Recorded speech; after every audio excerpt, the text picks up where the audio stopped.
evening, everybody. This is Leo Meyer and my co-host, Dolly Curtis. And we're here with a new edition of BackStageBuzz here at WPKN. And tonight we have a fascinating guest from the competition, another radio station, the wonderful station WMNR, which the world up here in Connecticut knows is primarily a classical music station, and its general manager. Kurt, welcome on board. It's nice to have you here with us. Nice to be here. And we want to find out all about your work, your background, your career, your training, your hopes, your wishes, and where do we start? You've been associated with music ever since you were a toddler, and of course the son of the very famous American composer. I remember my brother once when he was in third grade asked my dad, "Gee, Dad, what do you do for a living?" Because he left the house sometimes, but and so my dad told him, "I write music," and so yes, we didn't hear as much music as you'd think, because my father composed by thinking through the material he was writing on the short orchestral instrumental works in his head. So only once in a while would he sit down at the piano, but it was a very music-centric household. We were going to concerts, his concerts, from an early age, and music was important.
Trained in music? Well, yes, we all had piano lessons or cello lessons or something, But you did your college work in music. Yes, I did get a Bachelor of Arts in Music. The thing that determined my choice of colleges was which small liberal arts college had a radio station. And really, you were into the radio scene at such an early age. That's great. Yes. I got my amateur radio license. I started studying for it in 6th grade, and I eventually passed it, and I had my own, transmitter with a Morse code key. And so I was into radio and music for a long time.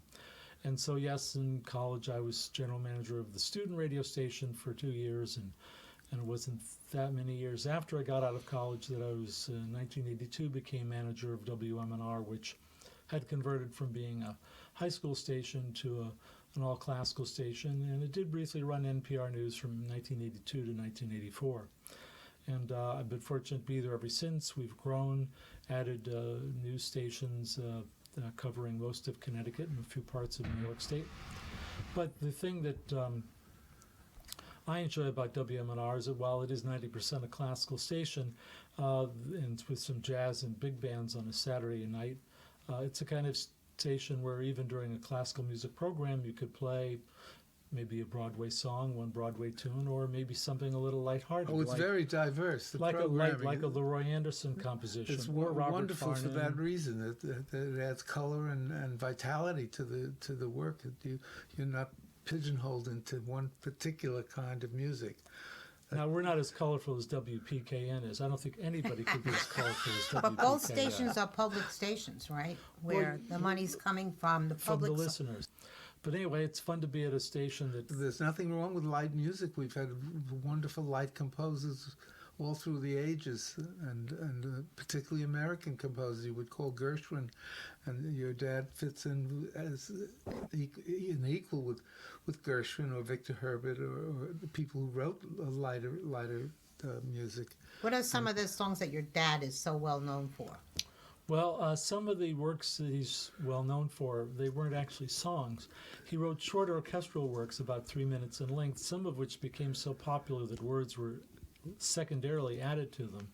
But the best well-known one, of course, is Sleigh Ride, but there was also The Syncopated Clock, Bugler's Holiday, The Typewriter, Trumpeter's Lullaby, Fiddle Faddle, Plink Plank Plunk, Belle of the Ball. In 1952, one of his short orchestral compositions actually became a #1 hit on the pop charts and was #1 on Your Hit Parade for, I think it was 7 or 11 weeks. I forget at this point.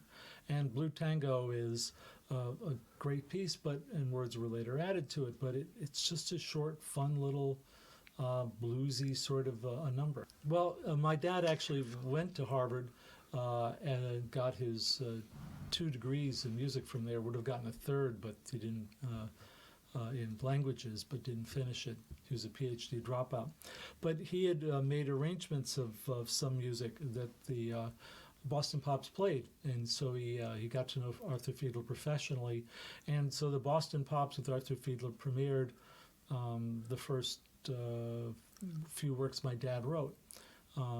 After a while, he would let my dad conduct the orchestra for the premieres, but after that was from 1939 to 1945. But after that, then Fiedler wanted to be the one conducting the orchestra to do the premiere, and that lasted from 45 to 1950. But in 1950, my dad got his own recording contract with then Decca Records, and he then did his own.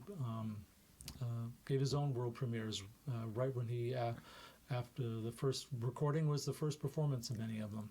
Especially he did some great arrangements of some Harvard College songs that they're still playing today because they have that snap, crackle, and pop that good American music can have.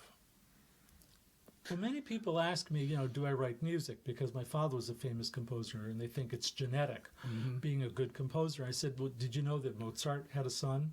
Indeed, when Mozart died, his wife was pregnant. And then Mozart's son was a composer. Have you ever heard his music? Wagner's son was a composer. Have you ever heard his music? Yeah, have I written something? Sure. Is it worth listening to? No.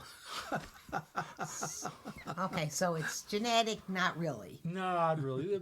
I think the thing that people try to do, and they try and figure it out, is when you get a creative genius, whether it's a Gershwin or a Bernstein or an Anderson or a Copland for American music, how and where does it come from? People want to understand, and I think it's one of the great imponderables of life. The really great performers, the really great creators. I remember reading once a biography of Beethoven. They started out with Beethoven's father's birth, and it's like, this had nothing to do with Beethoven. It was so far earlier, and they were just grasping at straws, and academic straws at that.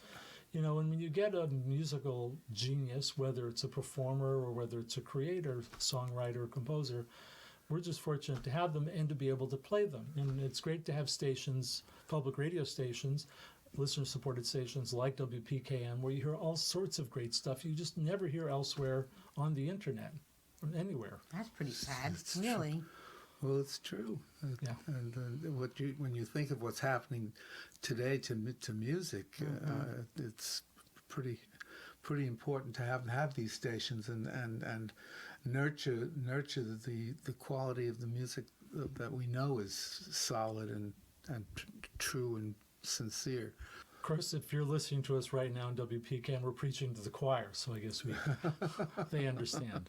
When I first saw you conducting at the Bridgeport, was it called the Arena? Yeah. I'd known you already for a decade because you used to help me put some music together for the TV show I was doing. I didn't know that connection that, I didn't know. You were dressed very handsomely, and it was the end of the Boston Pops Winter Pops concert. It was very well attended, thousands of people, Bridgeport, for that. And there you were, and I thought, oh my gosh, and I didn't, because I'm saying you're a really low-key guy. Well, it's just the kind of guy I am. Right. So you conducted the sleigh ride. Yes. At the end of the program. Right. And then I found out that you grew up in Woodbury with all your siblings and your father, and from there I learned more and more about what your father did, and you've done a lot of nice things. The foundation that you set up. Well, the family tries to honor my dad's musical memory. We all feel very privileged to have been a part of, to see them up close, and we want to try and help in a small way keep it going. The music. Are the siblings in the field of professional music? No, I'm the are? closest there is that I run a public radio station.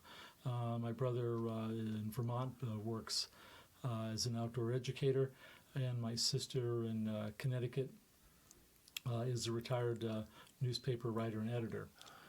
But everyone, the family appreciates the music, and we're glad to help promote it. Yes, I've conducted over the years in small orchestras in Idaho, and large orchestras like I did Sleigh Ride with the Boston Pops in Bridgeport.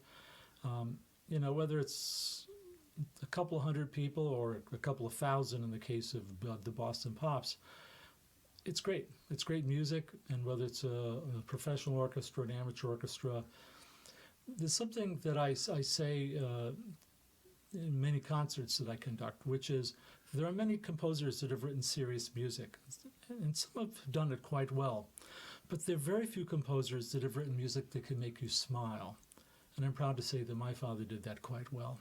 Right, with the syncopated sound effects of the instruments that were everyday objects. Other people could have used everyday objects, but they wouldn't have made you smile. But he had that certain je ne sais quoi, the joie de vivre, that extra creative element that all the, that he was able to put into his music, where it just felt a little better after listening to it. Especially the upbeat tunes. The ballads are my particular favorites, but the syncopated clock, or whatever, it's just good music. Well, the score to Goldilocks is a charming piece of work, and his one Broadway show, Goldilocks. Yeah, yes. It's a shame that he didn't do more in that genre. Well, actually, he was one of 7 different composers that gave a shot at doing a musical version of Gone with the Wind.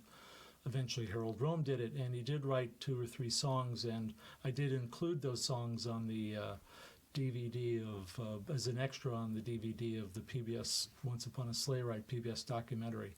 Oh, how fascinating! That's interesting. And he wrote the lyrics with Ogden Nash for those. There's one completed Gone song. with the Wind. One completed song for Gone with the Wind with lyrics by Ogden Nash. So that Leo, I can't believe. I'd love to hear I'll it. get you a copy of the To recording. catch Leo, he knows so much about I the just told him theater. something new. Right. Yeah, that I see boggles his my mind. face. So was Gone with the Wind was the film that they locked is that true? They locked everybody in the room and wouldn't let them out till they rewrote yes, the they had script. a terrible time putting that script together. So that's and there was a musical version on and off for I think 8 years, and finally it ended up happening. But who's ever heard of Gone with the Wind, the musical? It's just the movie. But no, there was a big production. It was done in Japan. Right, the Harold Rome version done in Japan, but right. never done here. And Ended with the burning of Atlanta. It was the first act finale.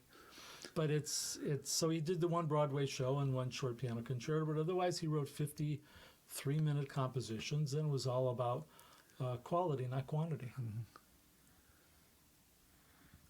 well, that seems to go And over really well. He wasn't approached about doing more work on Broadway. That's Well,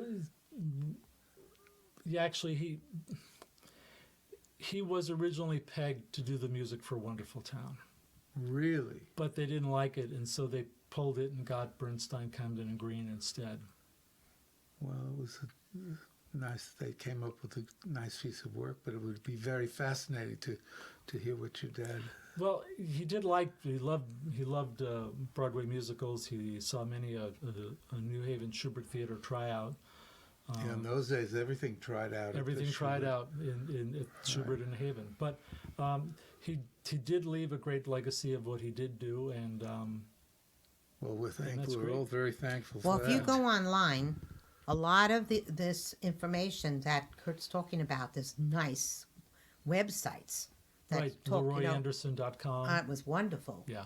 And then the foundation that you've set up, Right, LeroyAndersonFoundation.org. so people can study more of this, Leo, if they want to. We Right. could learn Yeah. more too about. Oh yeah, I know a lot of the songs are on the net. So also, I've always been so impressed with what you've done. Really, I have. I mean, I've enjoyed knowing you. And when I was doing the TV show, I used to call you all the time, Kurt, please, we need some music. Because we changed our opening music every single time, and no one else did that. They used to just have a standard thing. They used it. We did 300 shows, Victor Cromwell and I. But your station is wonderful. I often hear Doug Fox's show on Tuesday nights with the operas, and Yep. sometimes when he's not That's there, when Dr. Choi substitutes for him. Right, And Dr. he's- Shimkin. Right. Yeah. But, for example, there's somebody that loves Mahler's symphonies. Well, we don't put them on during drive time. You know, we put them on in the middle of the They're day. 4 hours long. Well, an hour or two or three. So we put them on in the middle of the day, where you can put on an hour or two symphony. Do you do 24-hour day? Oh, yeah, sure. do also. But, you know, overnight we're using a classical music satellite feed from somewhere else. So we're not there.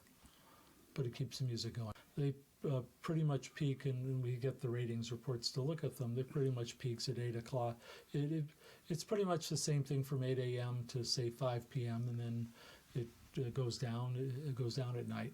Weekends can be strong for us, especially Saturdays and Sundays, middle part of the day. You know, whether a lot of people are listening or just a few, we're glad to be there at the public service of the music for them to listen to. Well, it's wonderful, Kurt, and I want to thank you for coming by and chatting with us. Please come back and visit us again, and join Dolly and myself, and we'll continue and do another chapter on this whole subject, because it's been great fun and very illuminating to speak with you. And please do come back and join us again. And